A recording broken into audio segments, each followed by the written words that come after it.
Sa pagsisimula ng papal conclave sa Vatican sa May 7, itinuturing na isa sa malalakas na kandidato bilang bagong Santo Papa ang Filipino Cardinal na si Luis Antonio Tagle. Sa harap ng mga panawagan na lumihis mula sa tradisyonal na European candidates, may posibilidad na ang susunod na pinuno ng Simbahang Katolika ay mula sa Asia o Africa. Kaya naman matunog ang pangalan ng 67 anyos na si Tagle. Dati siyang arsobispo ng Maynila at kasalukuyang pinuno ng Dicastery for Evangelization, ang misyonaryong sangay ng Vatican na itinalaga sa kanya ni Pope Francis noong 2019. Na-ordained siya bilang pare noong 1982 at nakapaglingkod din bilang obispo ng Imus Cavite.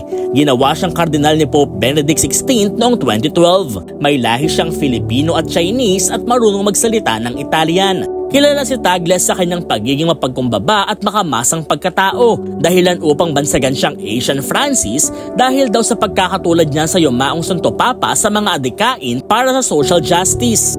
Nasangkot si Tagle sa isang kontrobersya noong 2022 matapos ibakin ni Pope Francis ang buong pamunuan ng Caritas Internationalis, isang pandaigdigyang samahan ng Catholic Relief at Development Agencies. Seremonyal lamang ang papel ni Tagle bilang chancellor ng organisasyon, pero inako pa rin niya ang pagkukulang sa ngalan ng accountability.